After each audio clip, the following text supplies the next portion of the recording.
Tersebar di grup WhatsApp foto-foto screenshot diduga alih fungsi lahan di kaki Gunung Sawal Kabupaten Ciamis. Hasil pantauan insiden 24.com, di foto-foto itu tampak jelas dari atas ada dua pabrik ukuran besar memanjang. Bahkan dari foto-foto itu jelas terlihat ada gambar awal dengan menyantumkan waktu tahun 2018 kondisinya masih banyak pohon-pohon lebat. Sedangkan gambar kedua tahun 2019 lahan yang tadinya hijau itu berubah menjadi hamparan tanah luas hanya tampak bangunan-bangunan kecil. Dalam foto ketiga tercantum tahun 2020 ada bangunan berbentuk memanjang juga ukuran besar. Lanjut pada foto keempat tercantum tahun 2021 dengan penambahan bangunan kecil. Untuk foto tercantum tahun 2022 ada beberapa bangunan kecil. Untuk memastikan di mana lokasi tersebut, insiden24.com melakukan penelusuran. Diperoleh informasi dari masyarakat ternyata lokasi di foto-foto tangkapan layar tersebut berada di Blok Bojonggoong Dusun Cireong Desa Sukaresik Kecamatan Sindangkasih Kabupaten Ciamis. Pengecekan kedua untuk memastikan lagi, insiden24.com menanyakan kepada masyarakat Dusun Cireong. Salah seorang warga, Dadang alias Kobra, membenarkan di wilayahnya itu ada bangunan yang diduga kandang ayam.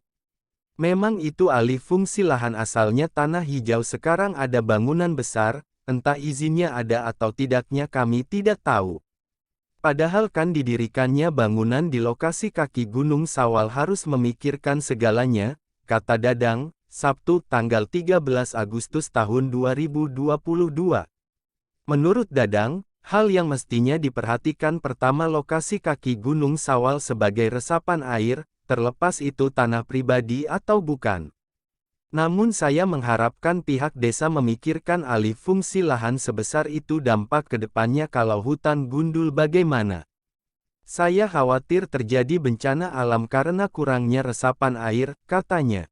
Ketua Umum Paguyuban Peduli Alam dan Lingkungan Galuh Asri Pedalgas Kabupaten Ciamis Nur JM sangat prihatin atas kondisi tersebut. Ia mengatakan, setiap ada pembangunan pasti mengundang kerusakan lingkungan dan hal itu tidak bisa dimungkiri. Apalagi dengan adanya alih fungsi lahan yang tak mengindahkan kaidah konservasi. Dengan rusaknya ekosistem yang ada risiko bencana pasti terjadi, katanya. Nur menambahkan, rusaknya ekosistem harus ada cara untuk meminimalisir dampak kerusakan lingkungan, pencemaran udara, pencemaran air bahkan berkurangnya ketersediaan air tanah. Pemerintah seharusnya selektif dalam memberikan izin dengan pengkajian dokumen UKL UPL atau AMDAL masalah tata ruang dan tata guna lahan. Jangan sampai hanya untuk kepentingan ekonomi semata, tidak memperhatikan ekologi yang ada, ucapnya. Penegasan Nur, pemerintahan Kabupaten Ciamis dan pemerintah desa setempat juga harus berperan aktif dalam memantau kegiatan-kegiatan yang akan berdampak pada kerusakan lingkungan. Bahkan bukan hanya di wilayah itu saja, namun di daerah kaki Gunung Sawal lainnya dan wilayah resapan air lain di Kabupaten Ciamis yang kini sudah mengalami alih fungsi lahan parah, sehingga berdampak terhadap bencana banjir di daerah hulu hingga hilir. Itu pemerintah seharusnya benar-benar berperan aktif karena menyangkut pada kerusakan lingkungan, ujarnya.